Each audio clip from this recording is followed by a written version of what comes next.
फक्त एका आईचं या कुटुंबामधून जाणं, एका वसुंधरेच्या लेकीचं, काळीआईच्या लेकराचं, कुटुंबाच्या मालकिनीचं घरात प्रमुख म्हणून राबत असताना तिनं केलेल्या कर्तृत्वाची आज आठवण आहे, तिनं केलेल्या प्रेरणेची, तिनं केलेल्या समर्पणाची आज आठवण आहे. त्या निमित्तानं हा सोहळा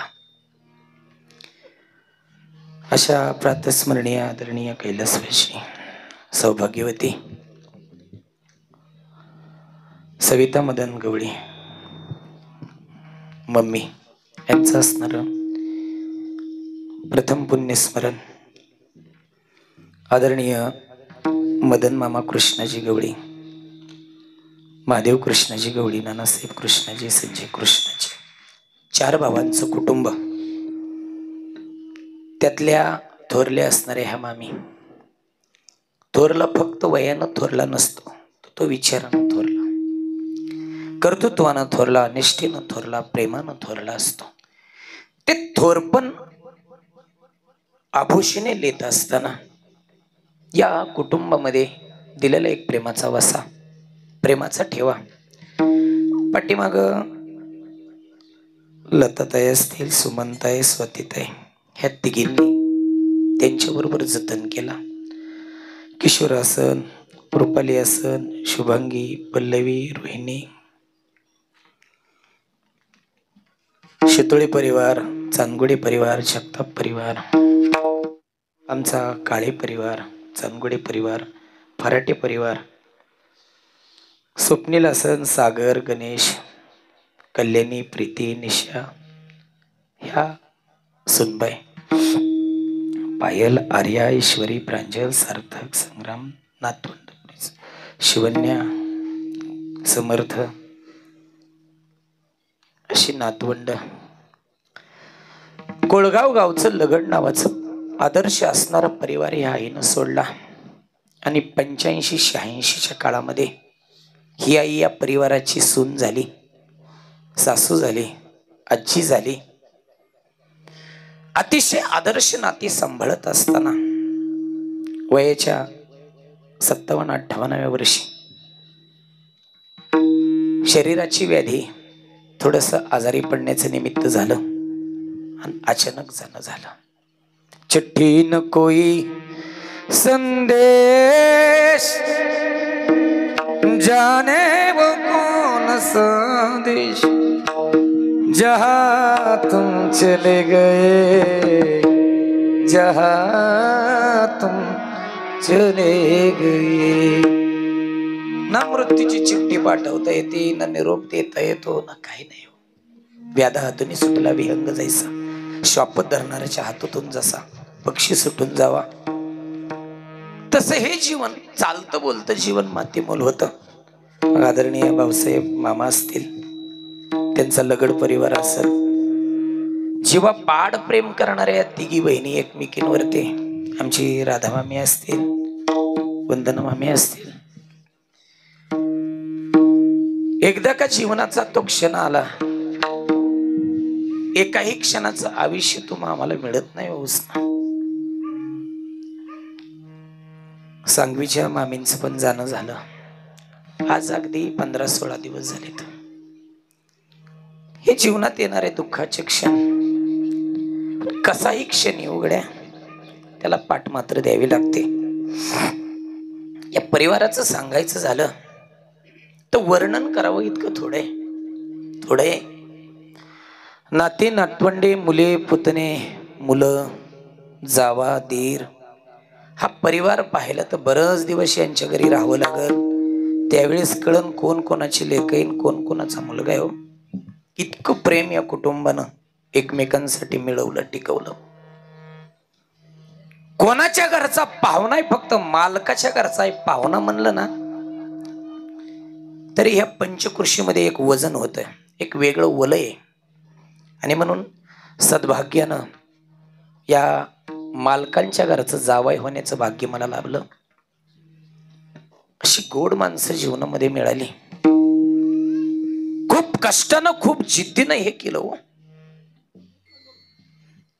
मालकांचं कुटुंब म्हणजे अंगावरून गाडा गेला तरी कोणाला अपशब्द न बोलणारं कुटुंब. स्वतःच्या स्वार्थासाठी दुसऱ्याच्या कुटुंबाचा कधी जीवनात या कुटुंबानं वापर केला नाही. मग उषा आत्या असेल, मीना आत्या असेल, तारा आत्या असतील, तीनही मावशी असतील. आज भाऊजाई म्हणून नंदसाठी आणि ननंद म्हणून भाऊजाईसाठी फार फार आठवणीत हो, फार आठवणीत. हे एकमेकींचे असणाऱ्या निष्ठेचं प्रेमाचं प्रतीक आहे. आज सगळ्या आठवणी उन्मळून येतात. तो श्राद्धविधी आणि त्या निमित्तानं केलेली ही सेवा, ते पुण्यस्मरण जीवनामध्ये या माऊलीच्या पांडुरंगाची वारी घडली, भगवंताचं नामचिंतन घडलं. आयुष्यभर हाड न बाटलेली ही गोड अशी माऊली की जिचं आज वर्ष श्राद्ध आहे. आणि त्या निमित्तानं अनेक तालुक्यांमधून आलेले सर्व मान्यवर वृंद, पाहुणे मंडळी, माता भगिनी, माझ्या अहिल्यानगरचं वैभव, आमचं रामदादा असेल, अभिदादा असेल, ही सर्व ग्रामस्थ पाहुणे मंडळी, भजनी मंडळी, आमचे आदरणीय रसाळ महाराज असतील, तुमच्याच भागाचं वैभव. पण आमच्या भागात ज्यांनी स्वरांचा वटवृक्ष उभा केला ते उंडवडी कपचे आणि आमच्या गावचे आज असणारे आमचे प्रकाशजी महाराज जराड. स्वरांचा राजा आहे माणूस आहे, तालांचा राजा आमचे संजयजी महाराज, विना घेतलेले आमचे मामा असतील, जमलेले सर्व मान्यवर वृंद आणि या सर्वांच्या साक्षीनं या आदर्श माते प्रित्यर्थ केला जाणारा एक दिवसीय नामयज्ञ विठ्ठल जीवनात प्रत्येकाच्या हा क्षण येणार आहे. कोणी या क्षणाला टाळू शकत नाही. आएगा सो जाएगा राजा रंग फकीर, रे कित्ते चढ़े सिंहासन पर तो कित्ते ने बंदे जंजीर. कोण सिंहासनावर आहे तो कोणाच्या हातात बेड्या आहेत, कोण सरणावर चाललाय तो कोणाचा जन्म झालाय, कोण बारशाचं साहित्य आणाय चाललाय तो कोण दहाव्यासाठी पूजेचं साहित्य आणाय चाललाय, कोण पाळणा डोक्यावर घेऊन येतंय तो कोणी कुंभाराच्या आळीला मडकं घ्यायला जाते. हा क्षण घडणार आहे. हा प्रत्येकाच्या आयुष्यातला आहे. पण आयुष्य जगत असताना एक गोड प्रेरणेने हे मम्मीने या आयुष्याला घडी बसवली, या कुटुंबाला एक वलय निर्माण करून दिलं, एक संस्काराची शिदोरी पाठीमागं ठेवून गेली ही माऊली. प्रत्येक आठवणींमध्ये बोलण्याची आठवण आहे, कामाची आठवण आहे, कष्टाची आठवण आहे, प्रेमाची आठवण आहे, अशा अनेक आठवणी मम्मीच्या पाठीमागं आहेत. जैसे साचा निमवाळ मी तुले आणि रसाळ, शब्द जैसे कल्लोळ अमृताचे अमृताचे. शब्दामध्ये सामर्थ्य एवढं होतं. हसतमुख चेहरा, शांत वृत्ती, गौरवर्ण, विशाल बालचंद्र, सरळ नाशिका, शांत स्वभाव, हसरा चेहरा, मनमिळावू बोलणं आणि येणाऱ्या अतिथीला तांबर पाणी आणि कब्बर चहा नव्हे जेवणापर्यंतची विचारपूस करणारी एक तीर्थदायिनी. आणि म्हणून ह्या आज सगळ्यांच्या डोळ्याला असू आहेत, सगळ्यांच्या डोळ्याला आज पाणी का असावं वाटतं? का असू नये? जिनं जन्माला घातलं, जिनं प्रतिपाळ केला, जिनं सांभाळलं, जिनं वाढवलं, जिनं घडवलं, ती असावी वाटते. किती झोपून असू द्या हो, 100 पार केलेली आजी असू द्या आणि 70ची बहीण असू, लेक असू द्या, तिला भेटा येणारी, तरी तिला येताना त्या आईकडे ओढ वाटते. 100 पार केलेली आई आणि 70च्या घरातले लेक आहे, मिळेल त्या गाडीने येईल. गाही गडबडीत आईला भेटायचे म्हणून ट्रक मध्ये ज्या बसली तिथंच चप्पल विसरली हो. 4 किलोमीटर खडीच्या रस्त्यानं आली. काही काहींना बूट मिळतो तर काही काहींना काहीच मिळत नाही पायात. खडीचा रस्ता किती असू द्या, पायात बूट असला की चालू वाटतं. किती खडी वाटणी असू द्या, बूट घातल्यावर चालू वाटतं, पण बुटात खडी नसव मग नाही चालू वाटत. ते ममत्व ओढ देत, ते प्रेम ओढ देत. अनमान कोसभर पावलाने चालन. नातवंडांनी हाक मारली तरी जागी नाही होत आजी. शेजाऱ्यांनी, जावांनी, दिरांनी हाक मारली तरी जागी नाही व्हायची आजी. पण एकदा लेकीचा आवाज ऐकला ना, अख्खा जीव गोळा करून ती उठून बसल किंवा ओ देईल. हा ऋणानुबंध असतो. म्हणून प्रत्येकाला असं वाटतं, म्हणून आईची उपमा अख्ख्या जगाला आहे हो. जगातली कुठलीच उपमा आईसाठी नाही परिपूर्ण लाभत. देवांना उपमा आईची, संतांना उपमा आईची. तो माऊली हुनी मवाळ, चंद्राहुनी शीतळ, पानिया हुनी पातळ. आई सारखी संतांना उपमा आईची, भगवंतांना उपमा आईची, माझ्या रखुमाईला उपमा आईची, नदी नाल्यांना उपमा आईची, वड्यांना लईत लय उपमा गड्याची. वड, बांध, वरिंब, शेंबाड. पवित्रता जिथे तिथं आई आठवते. ये ग विठ्ठल माझे पंढरीचे आई, विमाने चंद्रभाग तुझ्या चरणीच्या गंगा.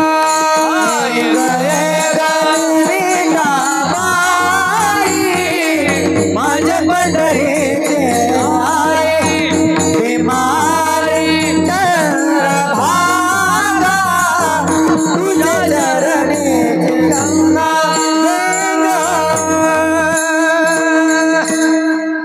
इतक्या सहित तो भाया माझ्या रंगने ना जावे. माझा रंग तुझे गुणी आई, तुझी उपमा नदीला दिली ग, तुझी उपमा पवित्रतेला दिली. गंगा सिंधू सरस्वती यमुना, सगळ्या पवित्रतेला आईची उपमा. पण आजचा प्रश्न पडतो, आई म्हणो मी कोणा, आई सहाक माझी ती हाकाय कोणी कानी, मज येई शोककारी. जसं चारा घेऊन येते, पाळण्यातनं खाली डोकू नको, पण झोपी लावलेल्या लेकराला आई जशी चाऱ्याच्या आशेने घेऊन सोडून जाते. उडाली पक्षीनी जाई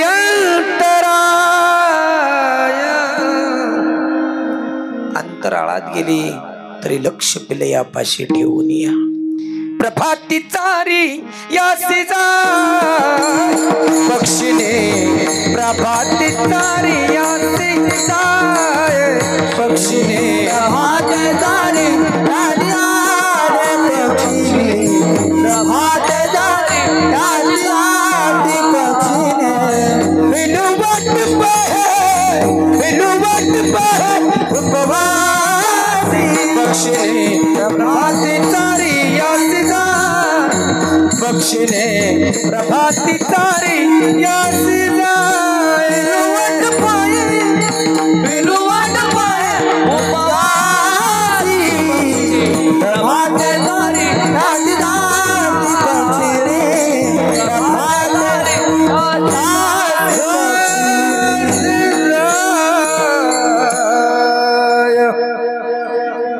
पिलोवाट पाहे उपवासी. ही भूमिका संतांनी सांगितली. जशी आईची आणि लेकराची असते तशीच देवा तुझी आणि माझी. म्हणून चांगल्या ममत्वाला, प्रेरणेला सुद्धा आई म्हणून समोर केलं जातं. आणि म्हणून आज माझ्या तुकोबरांना चित्ताची आठवण झाली आईच्या. अरे नाही जाणलं कोणी, नाही कोणी जाणत. अशी बोटाव मोजणे एवढी काही कुटुंब राहिलेत की जिथं पूर्वजांनी एवढं टिकवलं, कमवलं, त्याला प्रेरणा देणारीत. नाही तर आज शेवटचा श्वास मोजतोय महाराष्ट्रातली माणुसकी, शेवटचा श्वास मोजते महाराष्ट्रातली ममत्व, प्रेरणा, प्रेम, निष्ठा. ह्या कालबाह्य झाल्या गोष्टी ह्या फक्त कीर्तनकाराला उपारणं बांधून सांगाय पुरते राहिल्यात. जगाच्या पाठीवर किती गड्या माणसं भेटतील तुमच्याशी नातं जोडून कळवळा सांगणार. पण असं जगात नातं नाही की ते आई इतकं परिपूर्ण असू शकतं. आई कळवळ्याची जाते आई कळवळ्या जाते आई कळवळ्या जाते आई कळवळ्याचे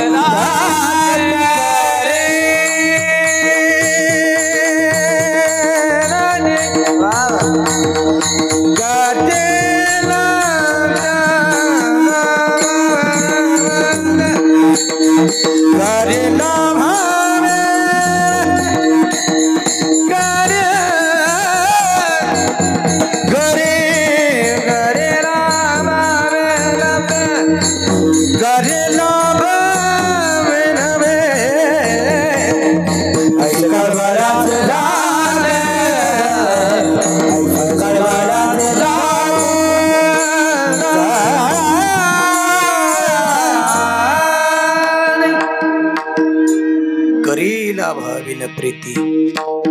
लाभाशिवाय प्रेम केलं, लाभाशिवाय ना लेकरांकडून सेवेची इच्छा धरली ना लेकीकडून धरली, तरी आजही अभिमानानं सांगावं वाटतं शेवटचा श्वास मम्मीचा जाणार आहे आज, तरी लेकींनी घरी ठेवलं नाही, तरी लेकरांनी घरी ठेवलं नाही. अरे काय वय ह्या पोरांचं, काही नाही. बायका लवकर मिळाले म्हणून वय कळना. आजही खेळण्याची वय पोरांचं ह्या, तरी पुण्यापर्यंत 50-50 हेलपट रोज मारले या लेकरांनी.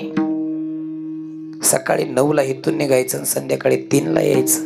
अहो काय स्ट्रगल आहे, किती परिश्रम घ्यावा. याच्यापेक्षा जीवनामध्ये येऊन अजून काय केलं पाहिजे.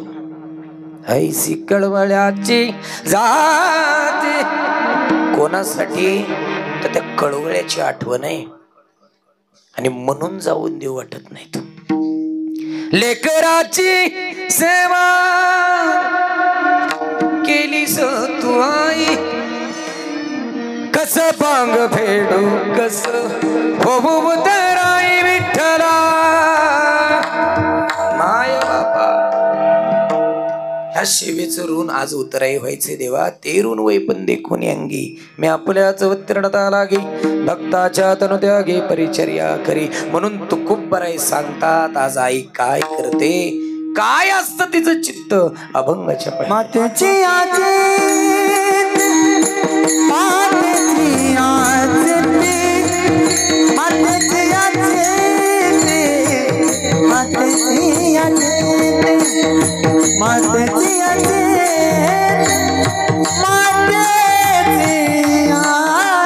मातेची आजी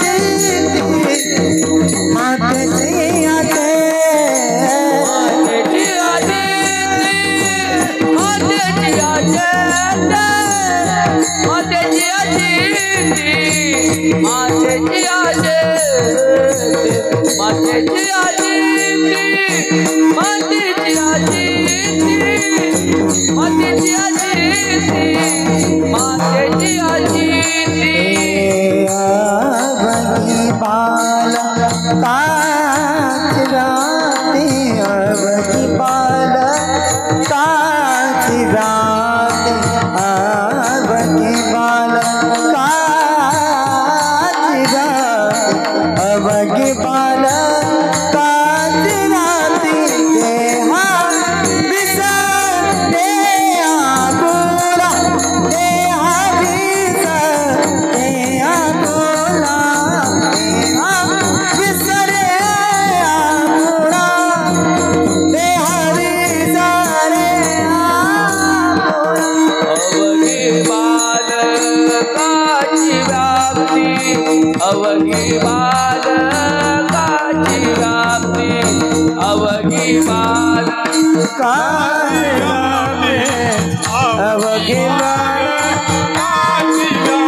व्यापते बालकाची व्याप्ती अवघी बालकाची व्याप्ती अवघी बालकाची व्याप्ती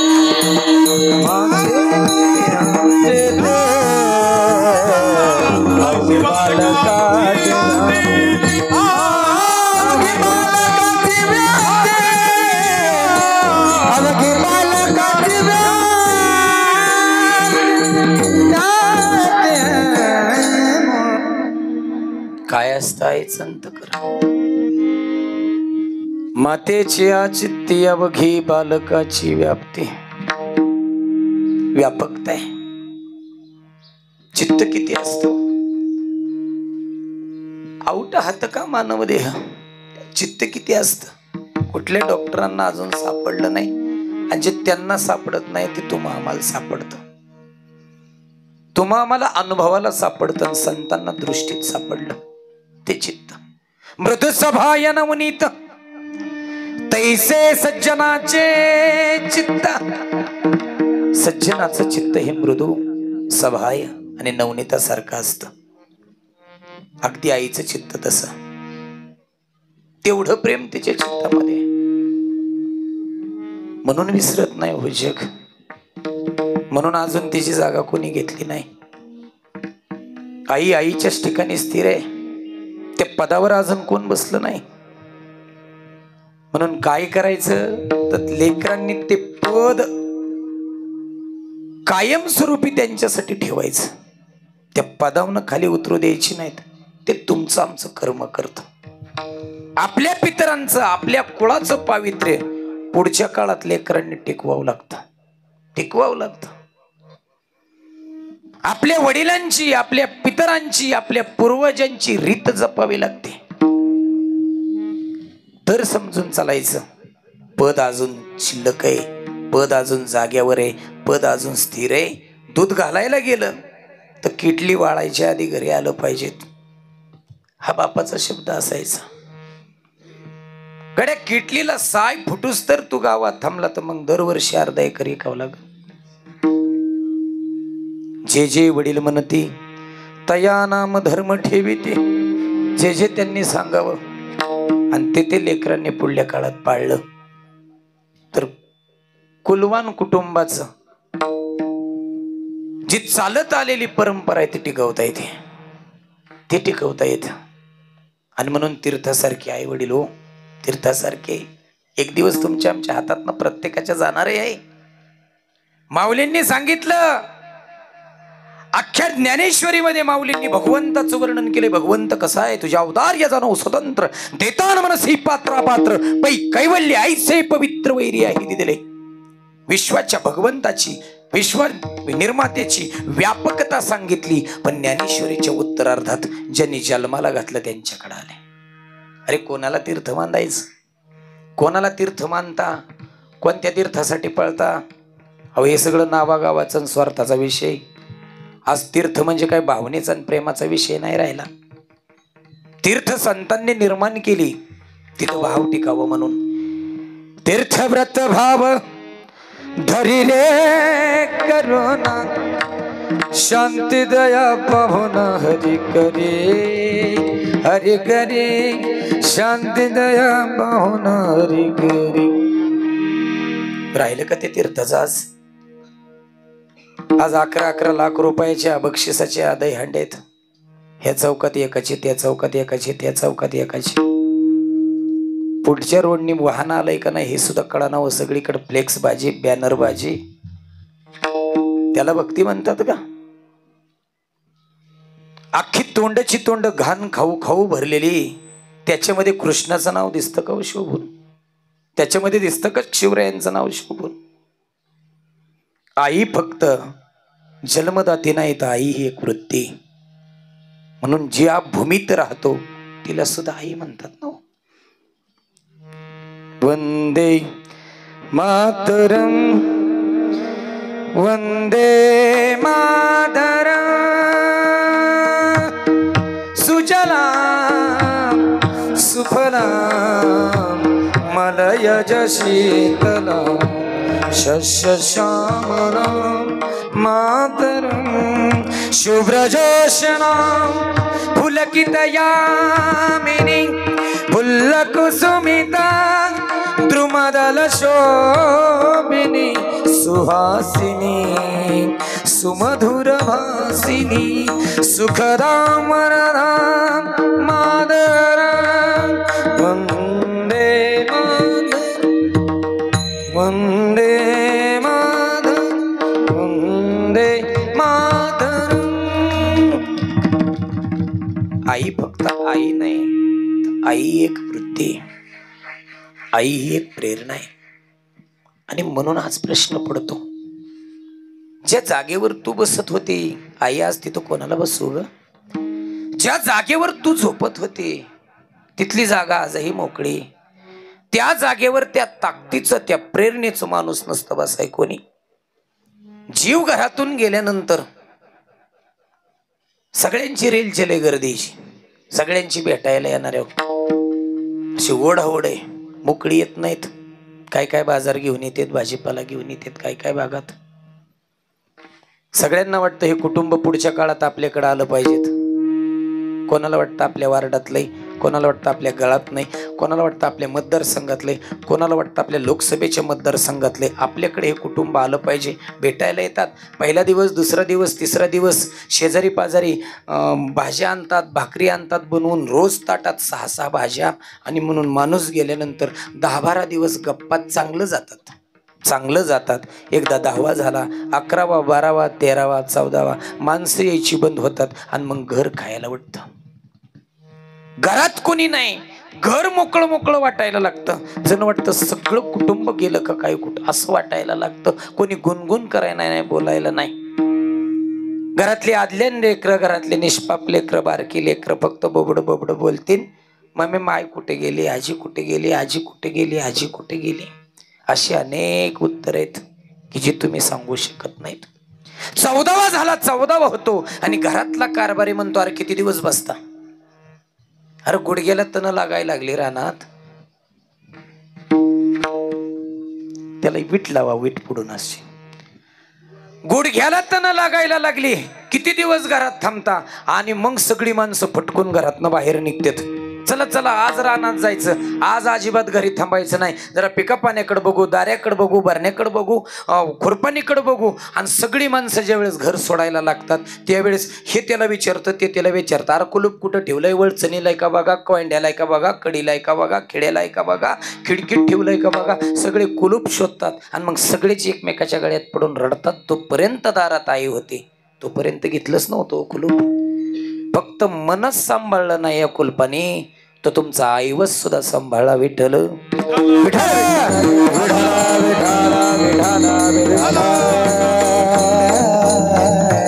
म्हणून जीवनाची व्यापकता सांगितली. लेकराचं हित पाहणं हा तिच्या जीवनाचं देह आहे, हे तिच्या जीवनाचं हित आहे, हेच तिच्या जीवनाचं तत्व आहे.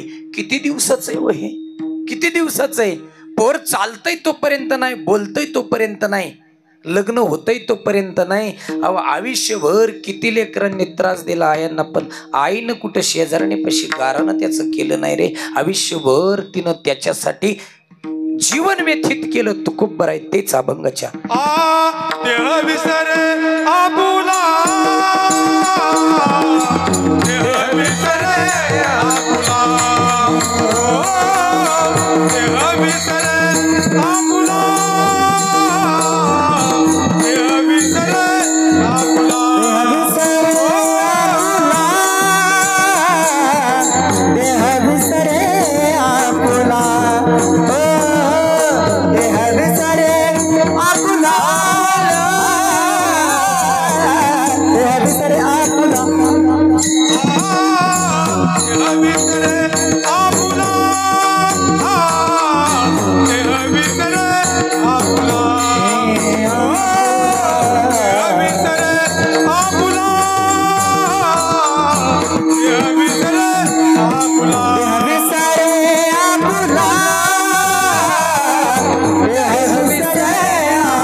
देह विसरे आपुला जवळे घेता शिन गेला. देहाचा विसर पडतो. देह विसरले हो, देह भान विसरले. कितीतरी आयांसाठी लेकरं आडवी आली. शिजर नव्हतं त्या काळी. एक तर बाळ नाही तर अंत, आणि याच्यासाठी मांडलेला पण म्हणजे प्रतिज्ञा, बाळ अंतपण म्हणजे बाळांतपण. लेकरं आडवी आली तर दोन प्रश्न आहेत. पोरग वाचवायचं का आई वाचवायची? जगात अशी कोणीच आई नाही अजून की तिनं सांगावं पोरग गेलं तरी चालन पण मी वाचले पाहिजे. हे तिचं वाक्य आहे. अंतिम काय सत्य असेल तर आईच्या ममत्वापेक्षा काय सत्य असेल ते सत्य आहे. तुम्ही आम्ही तर जीव आहेत. तुम्ही आम्ही कपडे लत्ता घालतो लेतो, साधे सामान्य जीव आहेत. त्यातली विंचवीन एक येते साधे बिचारी विषारी. कोणी हातात घेऊन बाय बरं आहे का म्हणत नाही तिला, नाही म्हणत. घरामध्ये याच आषाढ श्रावणामध्ये मृग नक्षत्रामध्ये मृग निघतो. नवीन नांदायला आलेली सून विचारते सासूला, ते हे काय आहे? तिनं सांगितलं हे मृग आहे ग, हे नक्षत्र घेऊन येतं पावसाचं. काय करू म्हणले? हळदी कुंकवा. सलग 2 दिवस ती मृग निघला दारात, हळदी कुंकू वाहिलं. तिसऱ्या दिवशी विंचू निघला. तिला वाटलं आता रोजच कशाला इचरायचे. तिसऱ्या दिवशी तिनं सासून विचारता हळदी कुंकू व्हायला गेली. बरोबर त्या पाठीमागच्या नांग घेऊ. 2-3 दिवस भाकरी खाता आली नाही तो विंचू. ती मादी. नोव्हेंबर डिसेंबरच्या काळात व्याती मुसळधार पाऊस असतो. छोटस खळं बनवतं दगडाखाली आणि ती त्याच्या खाली त्या बऱ्याचशा 150-150 पिलांना ती जन्माला घालते. जन्माला घातलेली पिलं चिखलात ठेवीत नाही, काटक्यात ठेवीत नाही. ती त्याच्या पाठीवर घेतली. पाठीवर घेतलेली पिलं घेऊन ती निपचित पडलेली असते. भान हरपलेलं असतं. तिला कशाचंही भान नसतं. 2 दिवसांनी पिलं भुकेच्या व्याकुळतेनं आईला थोडंसं जागं करायचा प्रयत्न करतात. माय भूक लागली, माय भूक लागली, माय भूक लागली. काय करू रे लेकरांनो, आता मी तुमच्यासाठी काही आणू शकत नाही. मग ती विंचवीन काय करते हे शास्त्रात सुद्धा आलं, हे धर्मशास्त्रात सुद्धा सांगितलं. आणि हे अनेक जुन्या कीर्तनकारांना सांगितलं की विंचविणीचं एकच वेत असतं, ते दुसऱ्यांदा वेत नाही जीवनात. एकाच वेतामध्ये जेवढी 100-150 पिलं असतील त्यांच्यासाठी ती पिलं खाली उतरवते. पाठीवरची पिलं पोटाकडे घेते आणि पोटावर घेतलेल्या पिलांना सांगते लेकरांनो उपाशी राहू नका, आता जेवणाची सोय तुमच्या केली, सुरुवात करा. स्वतःची लेकरं स्वतःच्या आईला कुरतडून खाऊन टाकतात. विषारी असणारी विंचवीन पण लेकरासाठी शेवटचा प्राण होते त्यांच्या. तेच तुकोबरायांनी सांगितलं, देह विसरे आपुला जवळे घेता शिन गेला. देहाचा विसर पडतो पण ती शिन कधी येऊन देत नाही हो. तिला कंटाळाच नाही, तिला कंटाळाच नाही पुढं करण्याचा. तिला कंटाळा नाही कधी पाहुणा आल्यानंतर रानात निघून जाण्याचा, कधी नाही, कधी नाही. उलट वाट पाहणारातली एक माऊली होती, वाट पाहणारातली. म्हणून आजच्या आठवणीत देह विसरे आपुला जवळे घेता शिन गेला. जवळ घेतल्यानंतर शिन जातो. मग देह गेलेला का असाना. काल्पनिक छोटीशी कथा आहे, काल्पनिक असू शकते. वाटेने अपघात झाला आणि दोन्ही पती पत्नी वारले. दोन्ही पती पत्नी वारले वाटेने चालत असताना. एवढा भीषण अपघात, मुसळधार पाऊस पडतोय पण पोरग जे काचत न उडालं ते डायरेक्ट एक 50-60 फुटाच्या दरीत जाऊन पडलं. पुढून येणारी वाहनं होती. रक्तबंबाळ झालेली आई आणि स्टेरिंग वरती डोकं ठेवून प्राण गेलेला बाप आहे. रक्तानं पूर्ण भिजलेली आई. मुसळधार पाऊस आहे. त्या पावसानं अंगावरचं रक्तळ पाणीरूप होते. आणि अशी आई प्रत्येक लाईटी लावून येणाऱ्या घाटातनं गाड्यांना हात करायची, थांबा थोड्या वेळ, थांबा थोड्या वेळ, थांबा. आता काही लोक चोरीच्या निमित्तानं अशा युक्त्या काढतात म्हणून कोणी थांबत नव्हतं, पण एकानं धाडसानं गाडी थांबवली. त्या आईचं काय म्हणणं हे ऐकून घेतलं. त्या आईनं सांगितलं, आम्ही नवरा बायको दोघं, आमचा एक मुलगा याच घाटातनं चाललो होतो. मालक माझं जागेवर गेलं. मी फक्त कशी तरी जिवंत आहे पण मला दरीत उतरता येईना. माझं पोरग काचत न उडून दरीत पडलंय. तेवढं माझं लेकरू काढून द्या. त्या बिचाऱ्या माणसानं उजेड लावला तर 50 फुटावर ते टाहू फोडणारं, आक्रोश करणारं, आई आई म्हणणारं 1-2 वर्षाचं लेकरू होतं. कसं तरी डगरीला खडकाला धरीत धरीत तो खाली गेला. पोरग हातात घेतलं, त्याला कवटाळून घेतलं, खांद्यावरच्या उपरण्यानं पोरग कमराला बांधलं आणि हळूहळू खडकाला धरून वरती आला. वरती आल्यानंतर जे पाहिलं ते विलक्षण होतं. दोन्हीही पती पत्नींचा प्राण गेलेला होता. दोन्हीही पती पत्नींचा. कोणी नाही तिथं.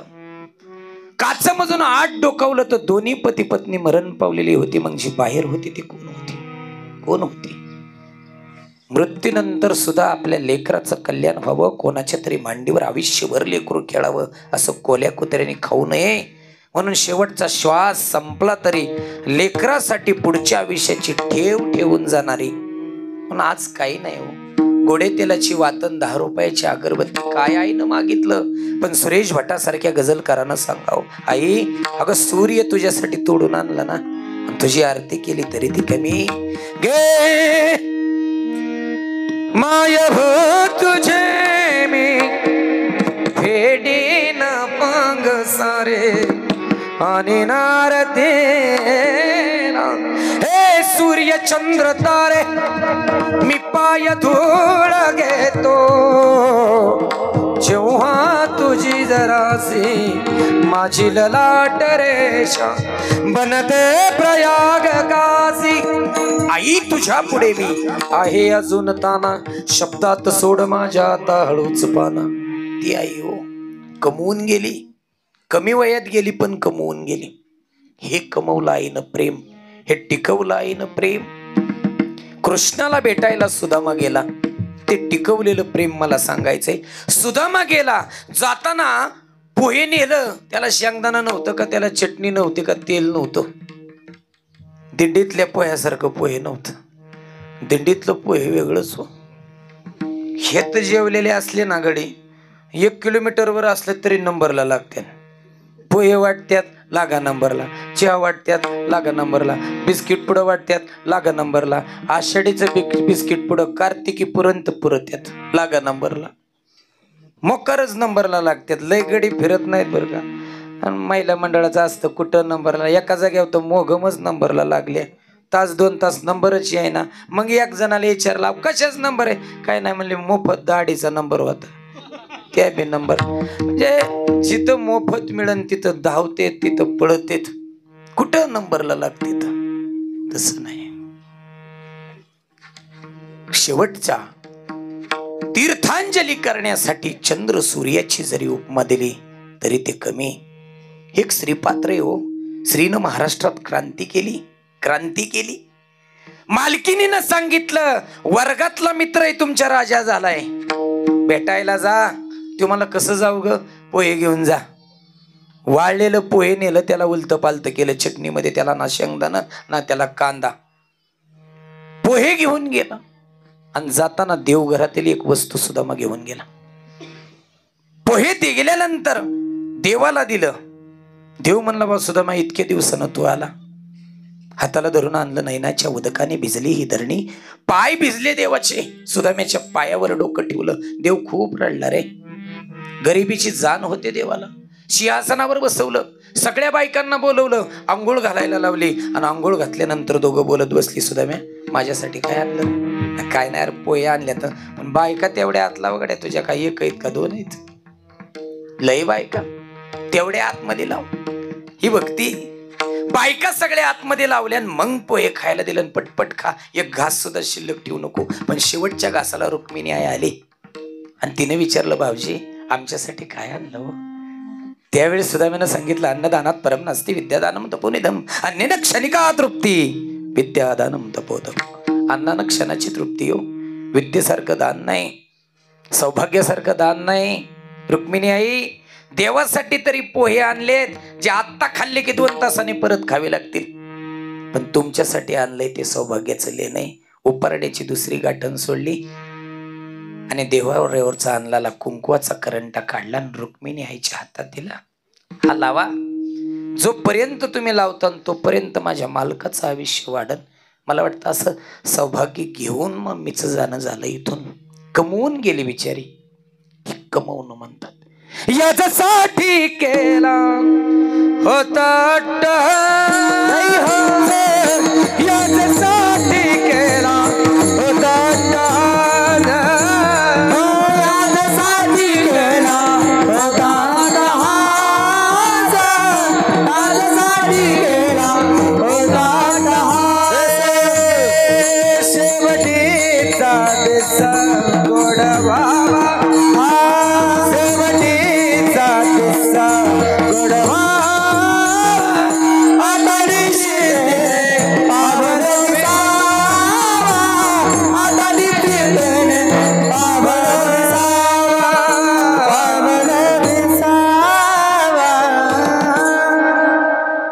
प्रेमाचं नातं फक्त स्त्री जोडू शकते, फक्त स्त्री.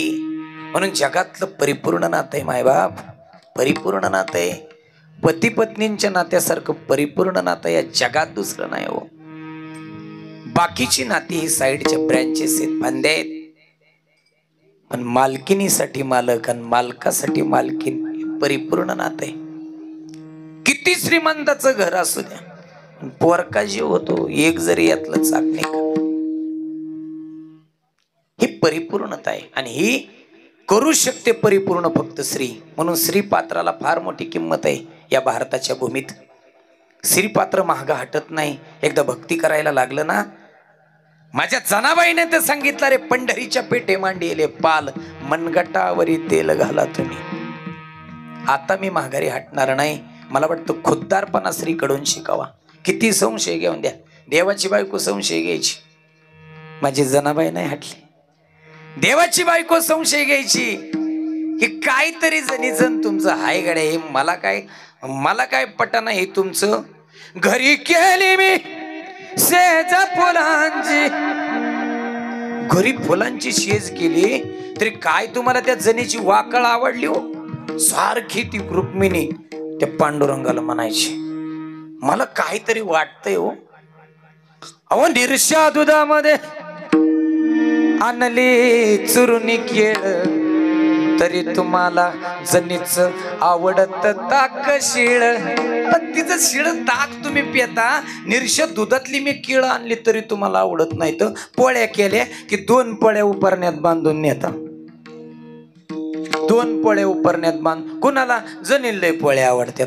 साडीच्या दुकानात गेलं की एक चांगली साडी जी मला आवडली ती जणील नेता, नाही जणीला चांगली दिसेल. अहो कोण आहे ही तुमची, कोण आहे तुमची.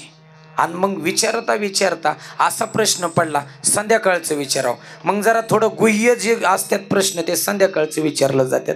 संध्याकाळचा प्रश्न तिनं विचारला. देव आला शेजारतीवनं घरी आणि देवाचा पाय हातात घेतला आणि तुपानं पाय चोळायला लागली. विठ्ठलाचे पाय रुक्मिणीवर दिते लोण्यानं, खरं सांगा माझी आन जणी तुमची व कोण, खरं सांगा. आणि माझी शपथ आहे तुम्हाला.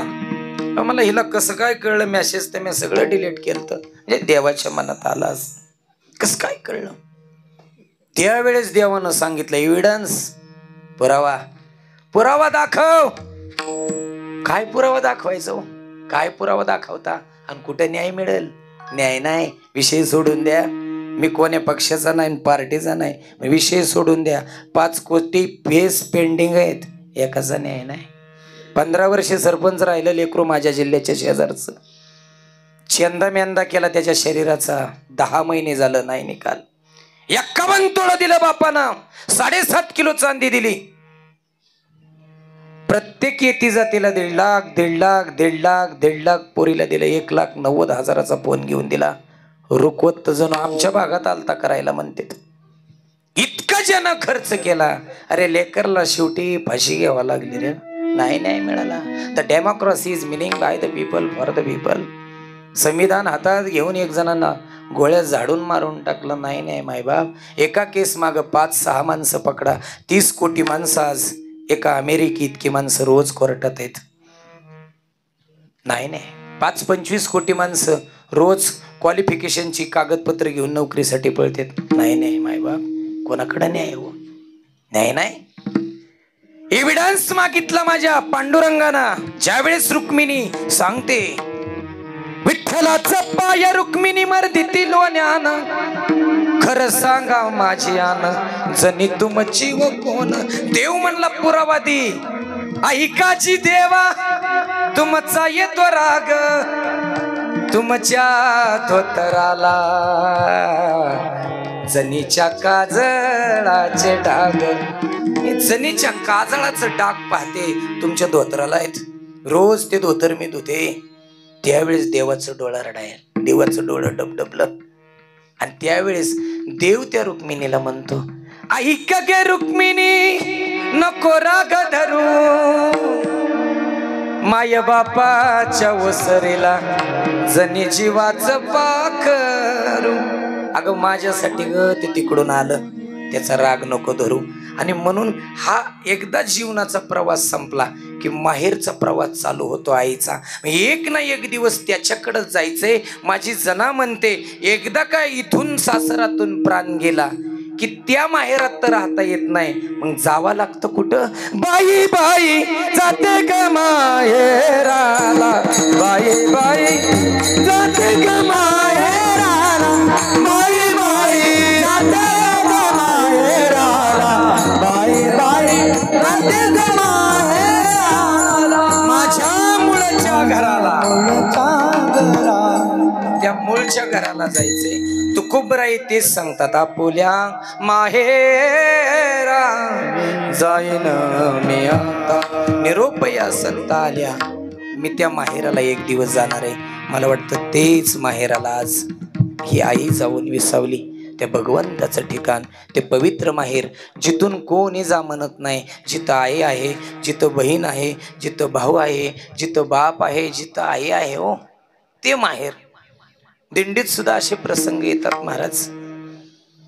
खूप मोठं गाठोडं घेऊन एक माऊली दिंडीत आले. प्रत्येकाच्या दिंडीत विचारायची एक अभंग म्हणू का, एक अभंग म्हणू का, एक अभंग. कुणीचा अभंग म्हणून दे ना. आता अभंग म्हणाय सलवार कुर्ता चष्मा हे जो भारीत दिसायला लागलं मामा, तर ते अभंग म्हणून देतात लोक. अशा दुरस्त माणसाला माईक देते काय, सगळी चालीची माणसं कोणी म्हणून द्यायचं. आमच्या पालखीत आली मावशी म्हणली महाराज एक अभंग म्हणायचं होता, म्हणू का. हे म्हणा. इतका गोड अभंग म्हणली. वरून काय नसतं, simple living but high thinking, वरून काय नाही. एकदा का स्वर लावला काळे दोनचा आणि असा आवाज गोड निघला, अख्खी दिंडी रडवली एकाच अभंगानं, अख्खी दिंडी. माझे माहेर पंढरी पंढरी, तीन चरण अभंगाची म्हणली आणि माईक खाली ठेवला. सगळी रडायला लागली. काय माऊलीचा आवाज आहे, काय आवाज आहे. शेवटचं चरण म्हणताना मावशी म्हणलं मन की काय चरण. नाही म्हणले महाराज तुम्ही म्हणा. म्हणलं पाठ नाही काय. म्हणले माझं चरण पाठ आहे, पण मी म्हणायला गेले की माझा कंठ दाटून येतो महाराज. 2 महिन्यापूर्वी बाप गेला. 15 दिवस झाला आई वारलेली. कुंभ श्राद्ध केलं आणि दिंडीत आले.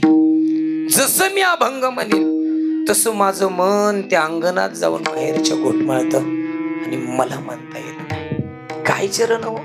एका जनार्दनी जरण, एका जनार्दनी जरण, येते माहेराची आठवण, येते माहेराची आठवण, येते माहेराची आठवण. माझे माहेर पंढरी, माझे माहेर पंढरी,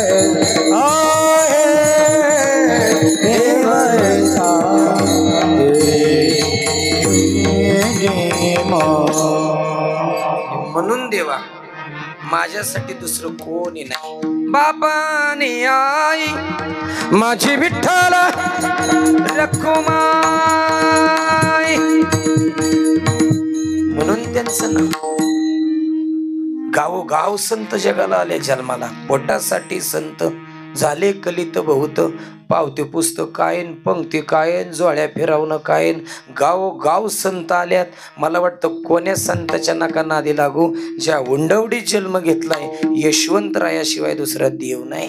ज्या भूमीत जन्म घेतलाय पांडुरंगाशिवाय दुसरा देव नाही. ज्याची वारी करतोय त्या तुकोबरायाशिवाय वारी नाही रे देवा. एक दिवस मरण ना, नको माणूस बनू, कुत्र बनव, पण संतांच्या दारातलं संत समागमी एखादी परी व्हावे त्याचे द्वारे श्वानयाती.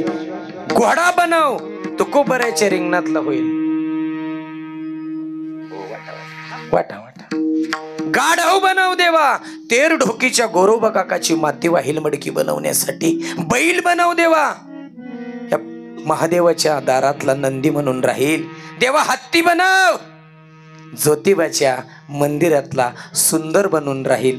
आणि देवा जर चुकून हत्तीनी बनवली तर कोल्हापूरच्या नान्नी गावातल्या जैन मंदिरातली हत्तीन होईल, माधुरी होईल, महादेवी होईल. पण नाहीच दुसऱ्याच्या दारात जाऊन विदेशातनं आणलेल्या महिलांपाशी नाचणार मी नाही नाचणार.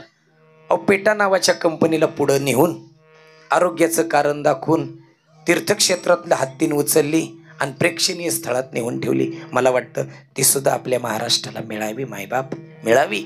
ही भक्तीची परंपरा आहे. आणि म्हणून अखंड देवा तुझं नामचिंतन घेईल, कोणाचंही नाही नाव घेणार देवा. जिथं नाव घेतल्यानंतर आठवण माहेराची होते ते नाव घेईल मी. विठोबा रखो माय,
मातेची चित्त्या बघी बालकाची व्याप्ती, देह विसरे आपुला जवळी घेता शिन गेला. दावी प्रेम भाते आणि अंगावरी चढते, देह विसरे आपुला जवळी घेता शिन गेला. जवळ घेतल्याबरोबर शिन गेला जीवनाचा. आणि म्हणून मला माय तीर्थक्षेत्र इतके पवित्र वाटते. सकल तीर्थाची दुरे जे एका माता पितरे तया सेवे शिकीर शरीरे लोन कीजे. त्यांच्या जीवनासाठी आपला काही क्षण व्यतीत व्हावा, आपला काही क्षण जावा, हे करा. आहे तोपर्यंत जपायला शिका. पुढं कुठलाच कर्मकांडाचा विधी सगळाच खरा असेल असं काही नाही. हे मी नाही सांगितलं, माऊली सांगतात. योग याग विधी येणे नोहे सिद्धी, वायाची उपाधी दंभ धर्म. ह्या योगानं यागानं विधीनं शास्त्रानं काय होत आलं असेल असं काय नाही. बाकीची माणसं बरीचशी सांगतात महाराज 1.25 लाख आम्हाला म्हणली होती, पण आम्ही तर नारायण नागबली 80,000 बसवला. काय केलं बसून? काही नाही झालं. काही पितृदोष निघत नाही, नारायण नागबलीने काय निघत नाही, गृहशांती करून काय होत नाही. तुकोबरायाचं एकच वाक्य जीवनातलं, ज्याला पुण्य कमवायचे त्याला फार सोपं साधन आहे. पुण्यवंत व्हावे घेता सज्जनाची नावे, नेघे माझी वाचा तुटी महालाभ फुकासाठी. बाकी काही नका जीवनात करू, बाकी एवढंच करा, पुण्य कमवा. पुण्य कमवलं ह्या लोकांनी. आजपर्यंत परोपकार केला, आजपर्यंत दमल्या भागलेल्याला केला, आजपर्यंत प्रत्येकासाठी झटले, आजपर्यंत प्रत्येकासाठी धावले. कोणाच्याही सुखदुःखात हे परिवार कधी मागं राहिला नाही राहिला मागा. अख्खा परिवार सगळ्यांसाठी धावले. नोंदावे प्रेम भाते आणि अंगावरी चढते. आई 1 पाऊल आईसाठी टाकावं, 1000 पाऊल आई धावत धावत येते. म्हणून सरकारनं दिलेलं पुरत नाही आणि मायबापानं दिलेलं सरत नाही. ते त्यांचं दर महिन्याला जाऊन आणावं लागतं 25 किलो 30 किलो, ते पुरत नाही. आणि आईबापाचा हा ठेवाय. तुका म्हणे होता ठेवा तो या भावा सापडला, हा ठेवाय हो. आणि तो आम्हाला सापडलाय. आणि म्हणून त्या मायबापांची सेवा करण्यामध्ये तुमच्या आमच्या जीवनाचं सर्वस्व आहे. कोणाला मिळते कोणाला मिळत नाही, कोणाची लवकर जाते कोणाची बरेच दिवस राहते. पण जोपर्यंत आहे तोपर्यंत निष्ठेनं तिची प्रेरणा जपायला शिका. एकदा का गेली ना मग फक्त आठवय, फक्त आठव देवा. पडिलो दुरदेशी मज आठवे मानसी, दिनते सिरजने झाले हो माय. नको नको हा वियोग कष्ट होता ते जीवासी जीवासी. एका मिनिटाची कथा आहे. आई जपायला शिका, आई मानायला शिका, आई वृत्ती. आई कोणाचीही पाहू नका, कोणाचीही पाहू नका. आई आई असते. एक आई, जुन्या काळातली आई, बँकेमध्ये जायची दर महिन्याला. तिचं नाव वृद्ध पेन्शन योजनेत आलतं. दर महिन्याला जायची पैसे काढायला. 3 महिने 4 महिने 5 महिने पैसे मिळालं. 6व्या महिन्यामध्ये नवीन व्याध्या निघल्या. त्रुटी किवरी काय असत्या त्या काटछाटीमध्ये गावातल्या 25 महिलांची नावं कट झाली. त्यात त्या म्हातारीचंही नाव कट झालं. कट झालं. तिनं पुस्तक दिलं भरायला शिपायाकडं. शिपायाकडं पुस्तक भरायला दिलं की शिपायानं सांगितलं, मावशी आता काय तुम्ही येऊ नका परत, तुमचं नाव यादीतनं गेले, तुमचं खातं बंद झालं. म्हणले कसं काय बंद झालं? हा म्हणले तुमचं यादीतनं नाव गेलं. म्हणले काय असेल ते शासनाला विचारावं लागेल, पण तुमचं काय यादीत नाव नाही राहिलं. मग बरीचशी चिडली ती. आम्हाला माहितीच होतं, नुसतंच बटन दाबाय पुरतं केलं तर काय. मग ती बरंच काय बोलली बरं का, ती बरंच बोलली. म्हणले मावशी भांडू काय नका, खातं बंद झालंय, तुम्ही घरी जा. मोठमोठ्याने ती बाई बँकेतल्या साहेबाला शिव्या द्यायला लागली. त्या शिव्या ऐकून कॅबिन मधल्या शाखा अधिकारी पळत पळत आला. म्हणला मावशी इकडे या. म्हणली गरीबाचं कुणी नाहीच, गरीबाची दुनिया नाहीच, नुसतं बटन दाबूस तर सगळ्याची खाती चालू केली आणि आता एकाचं बंद करता काय, माझं खातंच का बंद केलं? म्हणले थांबले, थांबा इकडे आणा पुस्तक, मी पाहते. पुस्तक घेऊन साहेब आतमध्ये गेला. फक्त क्लिक केलं हो, खातं बंद झालं. म्हणलं मावशी खातं चालू आहे किंवा कोण? म्हणलं बंद झालंय. म्हणले आता कसा जाग्यावर आला? म्हणले शिव्या दिल्या. आणि मग ती पुस्तक घेतलं हातात, क्लिक केलं, खिशातलं 1,500 काढलं ना आजीला दिलं. जा म्हणला खातं चालू आहे, दर महिन्याला या, अजिबात चुकवायचं नाही. दर महिन्याला तिथून पुढे ती आई यायला लागली. साहेबाची आई लहानपणी वारली होती. जगाच्या माईला माय म्हणण्याची ताकद आम्हा महाराष्ट्राच्या संस्कृतीनं आम्हाला शिकवली हो. आणि म्हणून माझी मराठीची बोल कौतुकी, अमृताचे नि पैदा जिंके, 56 भाषेचा केला शिवदार. नाही माऊलींना हिंदी आवडली, नाही तुकोबरायांना हिंदी आवडली, म्हणून गोडवं आईचं गायचं असते. तू गोडवं शेजारणीचं नसते गायचं, गोडवं आईचं. दरी खोऱ्यातून नाद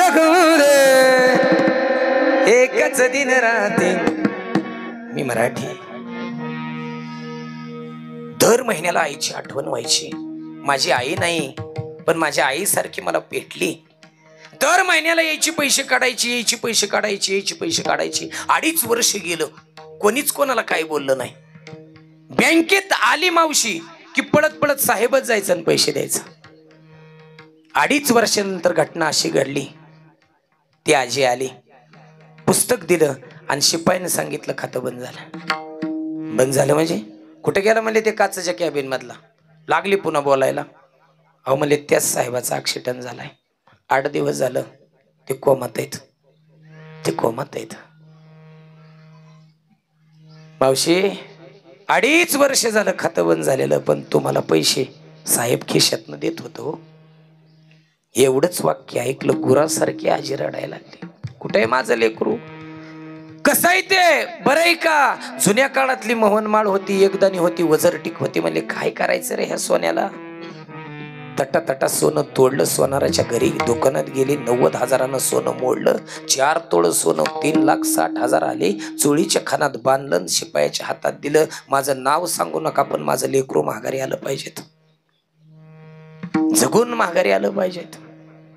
अरे कोणाची आई कोणाचा साहेब र, अशीच आमची आई असते, सुंदर रूपवती. आम्हीही झालो असतो सुंदर, वदले छत्रपती. शिवरायांनी घालून दिलेला ठेवा हा. मन के जीते जीत हो, मन के हारे हार, बिन लड़े जो हारे उन पर है धिक्कार, उन पर है धिक्कार. जते के न कोई सपना श्री शंभो शिवजातस्य रुद्रा गौरी वराजते यदंतस्य विनोले का वर्तते कस्य न परी. पायात चाळ नाही बांधून हो, लळा लावून माई सांभाळायची आमची अवलाद आहे, छत्रपतींनी सांगावं.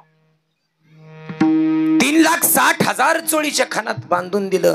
8 दिवसानं साहेब शुद्धीवर आलं. बिल भरलं बँकेवाल्यानं, पण कळून दिलं नाही आजीनं दिलेत पैसे म्हणून. आजीनं सांगितलं होतं माझं नाव नका सांगू. पुढल्या महिन्यात पुन्हा पुस्तक घेऊन आले. तेवढ्यात साहेब पळत पळत आला. थांबा माझ्याकडे द्या. आजी पैसे दिसनात का आता? ह्या महिन्याचं आणि पुढच्या महिन्याचं मी एकदाच देईन. आजीनं पुस्तक खाली टाकलं. गळ्यात पडले. लेकरा तुझं बरं वाईट झालं असतं तर मी कोणाकडे पाहिलं असतं र. 2.5 वर्ष कळू दिलं नाही रे. माय म्हणता म्हणता ओठाला ग ओठ वेळे ती आई हो. आई तुझी ग पुण्याई माझ्या देहात साठली. आई ओली बाळंतीन उभ्या फडात नाचली. आयुष्यभर जिनं प्रेमाची प्रेरणा देऊन त्याग समर्पण केलं, त्या आईला मी अहिल्यानगरच्या पवित्र भूमीच्या वतीनं अखेरची भावपूर्ण श्रद्धांजली वाहतो. ज्या ज्या वेळेस आईची आठवणी होईल त्या त्यावेळेस संत म्हणतात फक्त तुम्ही माझ्याकडे या, कोणाकडे जाऊ नका. आई कशी असते हे विचारायला आम्ही तुम्हाला सांगू अभंगाच्या शेवटच्या.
जय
का संता पुढे पायी झोंबे लाडे कुडे. आणि म्हणून सगळ्या मुली पुतणे मुलं जावा धीर अगदी सगळ्यांना आज ह्या क्षणाची खूप अंतकरणातून दुःख होते. खूप लवकर आला क्षण, पण खूप उशिराही म्हणता येत नाही हो. कारण देवानं दिलेला हा शेवटचा न्याय असतो. भगवंतानं दिलेले का ललाटी जे लिहिले ते न पुसेगा काही केले. आणि म्हणून ही शेवटची आदरांजली वाहण्यासाठी तुम्ही आलात. ह्या शेवटच्या आदरांजलीसाठी ह्या आईही कुठून तरी पाहत असेल. जर स्वर्ग कुणाच्या ध्यानात असेल, स्वर्गात जर जात असतील लोक, तर तिथून ही आई आज आनंदानं पाहत असतील. सगळा आनंद माया मंदिर हलले लागे कळसा फुटाया अज घायाळ पक्षीने जाई पिलांना भेटाया. आज त्या पिलांसाठी ही शेवटची भेट, ही शेवटची आदरांजली माझ्या परिवाराच्या वतीनं, काळे देशमुख परिवाराच्या वतीनं वाहतो. उत्तम अशा गतीला, अशा आदर्श मातेला पाठवावा. पाठीमागच्या सगळ्या परिवाराला या दुःखामधून सावरण्याची बळ बुद्धी ताकद द्यावी. तीनही लेकींसाठी अख्खं 1.5-2 वर्ष या आईसाठी वापरलंय, व्यथित केलंय. स्वतःच्या संसारावर अगदी तुळशी पत्र ठेवून या आईच्या शेवटच्या श्वासापर्यंत त्यांनी सेवा केली. शपथ त्या दुधाची, शपथ शंभूराजांची, शपथ मा जिजाऊच्या संस्काराची. आई तुझ्या दुधाची शपथ आहे ग. कधी सुपारीचं खांड माझ्या हातात नाही येऊ देणार मी, तर माझ्या परमार्थाला किंमत आहे. त्या निर्व्यसनी निष्कलंक जीवन या आईच्या नावानं जगण्याची वृत्ती भगवंतानं द्यावी. बस याच्यापेक्षा काही नको. शेवटाची विनावनी संतजनी परिसावी विसरतो ना पडावा माझा देव तुमसी. या परिवाराच्या सगळ्या भाच्या भाचे सगळे आज आलेत. त्यांचंही या परिवाराच्या वतीनं ऋण व्यक्त करतो. सुंदर अशी महाराष्ट्रातली नामवंत अशी शूटिंग आमचे तुषार मोरे ऑफिशियल त्या चॅनलवर हा कार्यक्रम दाखवला. तुम्ही सर्व संत मायबाप कृपावंत मान्यवर वृंद सर्वांच्या चरणावर ही कीर्तन सेवा समर्पित.